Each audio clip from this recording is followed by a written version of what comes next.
Welcome to Top of the Line. This is the podcast version of our YouTube show. New episodes every Monday and Friday where we talk about audio and hi-fi related themes.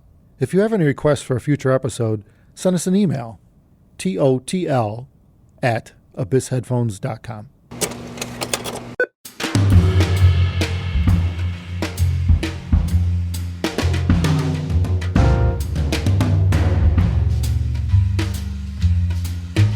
Well, hello again. We got some more questions off the internet, and if you too would like to submit a question for us to answer, you can send it to us at totl@abyssheadphones.com. Maybe we'll answer it on a future episode. I never know which camera's recording. It's probably that one. Whichever one he makes. Yeah, I'm always looking at the wrong Whichever one. one he points at us. So the question reads, Hey Abyss team, my question is, would it be possible or even ideal to have a headphone with 4 different drivers in each ear cup? Dynamic, balanced armature, plain, or electrostatic? Love the videos. I watch them all. Wow, he doesn't want much. He wants all 4 drivers simultaneously. Yeah, Same that's thing. a bit. Let's run high voltage into this thing. Let's get a dynamic. We need a hell of an amp for this thing. Well, that is the first problem. Dual input. We need a dynamic amp. Well, to start, Yeah. it's possible. Yeah. Of sure. course. You could theoretically do I that. don't know where we're going to put them all. But Not a lot of people have endeavored to do multi-driver designs like that in a conventional headphone because it's impractical. Offers a lot of issues and limitations. The biggest trouble is, and we talked about this before in other videos, but each driver has its own benefits, right? Each and driver downfalls. does something better than the rest, but usually there's something that they don't do as good as something else.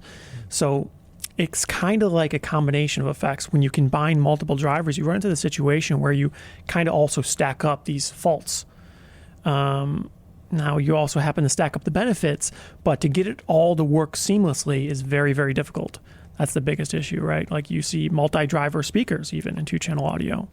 And they even have issues with 2 drivers that are more or less the same, just different sizes or dimensions made I for think I could different think of frequencies. maybe something that you can equate to it. That maybe if you think about it's kind of like saying, well, why don't you put 4 different instruments together and try to make them play together and make them sound like one? Well, you can, Yeah. but it's hard to do. But they won't sound like You one. need, They'll sound like 4 different instruments. Yeah. Well, you need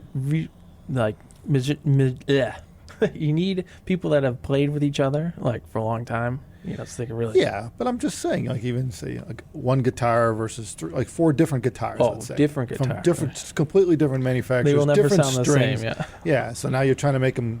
Now, sure, they could play together, but and you think about one guitar going, someone playing it. Now another guitar playing right over that one. Now you got 2 of them going, and 3, and you'll always hear.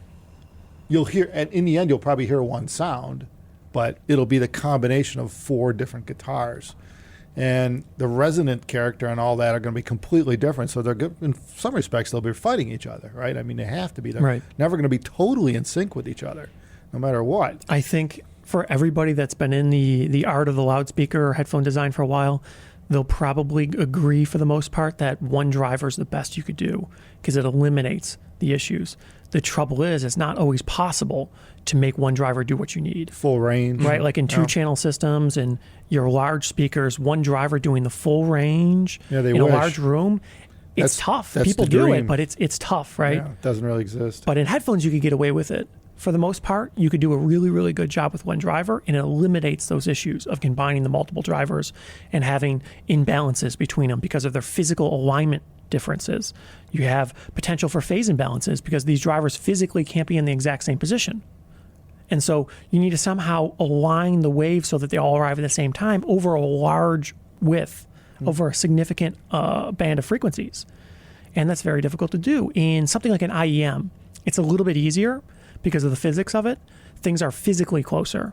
But when you're talking about a full-size over-ear headphone, you're trying to get world-class sound, the energy you're developing more or less dictates that the drivers need to be a certain size. It can't be itty-bitty, teeny-tiny drivers. Well, you listen to a few IEMs here and there. And, I mean, that's the biggest thing I think you notice. When they go to many drivers, it's the most impressive thing is wow, it doesn't sound like there's 15 drivers. Yeah, and that's the best thing you can say. It's tell me about it. Because some do it very well, but other things, you could tell there's multiple drivers in there. Yeah, to me, everyone I've heard, I've always heard the individual drivers. Yeah. It's hard to separate them. You could just pick it out. And as the drivers get bigger, that just gets worse. It gets harder to do, right? Yeah. So that's the biggest issue. It's very, very difficult to combine these coherently. It's the same in a 2-channel world too with Yeah. speakers. Well, that's why a lot of people like just a standard two-way, Yeah. minimize drivers. I mean, Yeah. you usually sacrifice bass or something, but Or mid-range. or yeah, Yeah, if you're running a tweeter and Yeah. as low as it can go and a woofer as high as it can go type thing, and they're crossing over. And speaking of crossing over, that's the other thing to consider too is, especially when you have multiple drivers, not necessarily all full range playing together, like this I think was alluding to, but when you have multiple drivers, some doing highs and lows, that you have to cross them over. You can't send bass to a tweeter; it would pop it instantly. Mm. You can't send low frequency information to a tweeter. There's just too much power there. So And getting the crossover perfect with multiple drivers is very difficult. Yeah, in an IEM situation, it's extreme. It's hard in a speaker, and you've got as much room as you need, Yeah, basically. you can make it huge. Yeah, in a big cabinet, type thing. But in an IEM, you've got very little space to play with crossover, and so it's difficult to optimize that real properly with. And on top of that, all the different drivers have different driving characteristics, especially something like an electrostatic alongside the other ones. It requires totally different drive than the other stuff does. Yeah. So you would almost need 2 amplifiers in one. That'd be a Yeah, it would need its real own custom challenge. amp. You would need a custom amp for it. Yeah. One particular set of wires to drive the electrostatic element, and then another set for the other elements, and a special amplifier made specifically for it.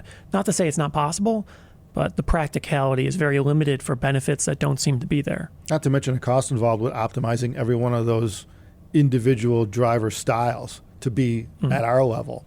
Unless it's going to be a $60,000 headphone system. Well, yeah, it would Yeah. be it'd be crazy, at that point. And not only that, it wouldn't make any sense. The reality of it is It'll be bulky, complicated, Yeah. expensive to make. It sounds like a marketing gimmick, really. In the end, it isn't going to work. So why bother? Pretty much, yeah.